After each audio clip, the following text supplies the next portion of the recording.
ये है लाला जी जो सूद में सभी को पैसे देते हैं। लेकिन यहाँ तक तो ठीक था, वो पैसे देने के बाद सबको अपने जाल में फंसाते हैं और फिर बहुत अच्छे से चालाकी से अपना काम निकालते हैं। और साथ ही ये है बहू रानी जो कि लाला के बातों में फंस जाती है। लाला से पैसे तो ले लेती है लेकिन सूद के पैसे दे नहीं पाती। फिर क्या होता है, लाला किस तरह उसे अपने जाल में फंसाता है और क्या होता है बहू रानी के साथ, जानते हैं इस वीडियो में।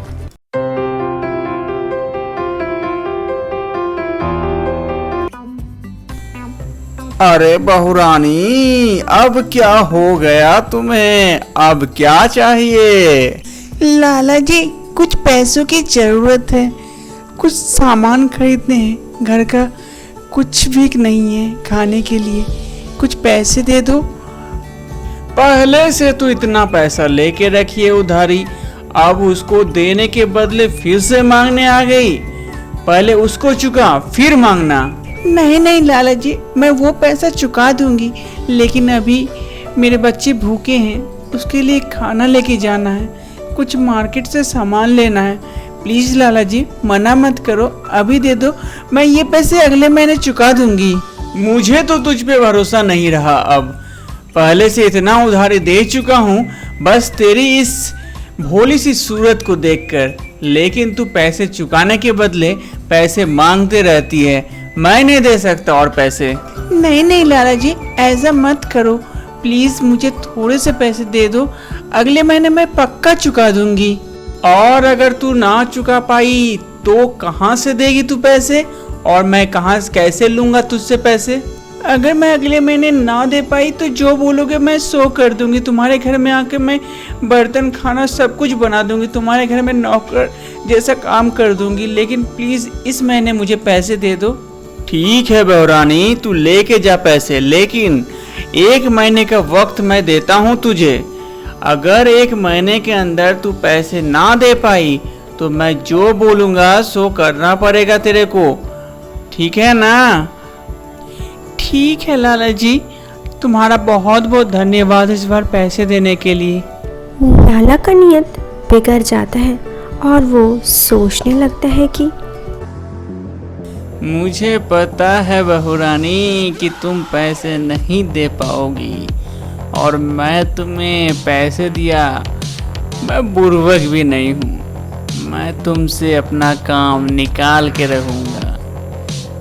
देखते जाओ कैसे मैं चाल चलता हूँ और तुम फंसते जाती हो इसमें। जितने पैसे लेना है लो ना। ऐसे ही लाला उसे पैसे देता रहता है क्योंकि उसकी नियत कुछ और होती है।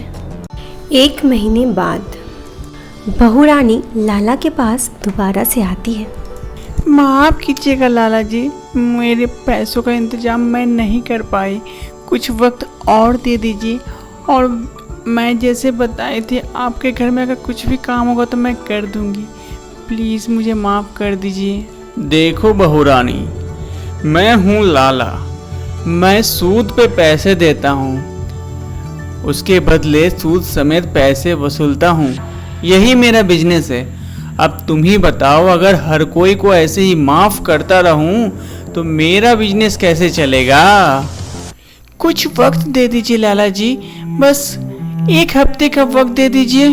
देखो बहू रानी, मैं तुम्हें 1 हफ्ते के बदले 1 महीने का भी वक्त दे दूं तब भी तुम पैसे नहीं दे पाओगी, ये तुम भी अच्छी तरह से जानती हो।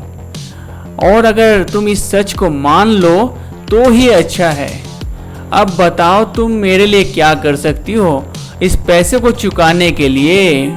आप ही बताओ लाला जी, आप जो बोलोगे मैं कर लूँगी। ठीक है बहू रानी, तो एक काम करो, मेरे साथ चलो और मुझे हर रोज ऐसे ही खुशी देते रहो। अगर मुझे खुशी मिली तो मैं तुम्हें पैसे तो माफ़ कर दूंगा, साथ में उसके बदले पैसे भी दूंगा, जिससे तुम्हारा परिवार हंसता खेलता चलता रहेगा और तुम्हें कोई चीज़ की ज़रूरत भी नहीं पड़ेगी। जब तक लाला रहेगा तब तक तुम खुश रहोगी। बस लाला खुश रहना चाहिए तुमसे। ये आप क्या कह रहे हैं लाला जी? ये ऐसा मैं कैसे कर सकती हूँ, और आप ऐसा कैसे सोच सकते हैं मेरे बारे में? आप ये क्या बोल रहे हैं लाला जी? लाला तो कुछ भी सोच सकता है, वो अपने घरवाली से खुश नहीं है, इसीलिए वो कुछ भी कर सकता है। और तुम अपना पैसा चुकाने के लिए तुम्हें भी लाला की बात माननी पड़ेगी। अगर नहीं मानोगी तो मैं पुलिस को फ़ोन करके तुम्हें अरेस्ट करवा दूंगा कि ये मेरा पैसा लेके भाग रही थी। और तुम ही सोच लो, इतना पैसा उधारी ले चुकी हो, कहाँ से दोगी पैसा?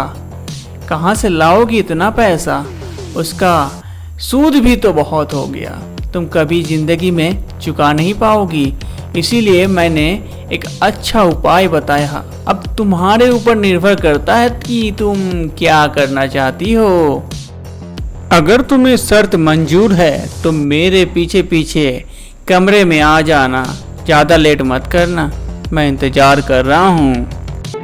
इतना कहने के बाद लाला कमरे में चला जाता है और यहाँ पर बहू रानी सोच में पड़ जाती है उसे क्या करना चाहिए, और पीछे पीछे वो भी लाला के साथ कमरे में जाने लगती है क्योंकि उसके पास और कोई दूसरा रास्ता जो ना था। कुछ दिनों के बाद लाला अब खुश रहने लगता है, वो अपने काम में कामयाब हो जाता है और बहू रानी लाला के बात को मान लेती है क्योंकि उसके पास और कोई दूसरा रास्ता ना था, और दोनों एक दूसरे की बातों को सुनने लगते हैं और एक दूसरे के साथ रहने लगते हैं।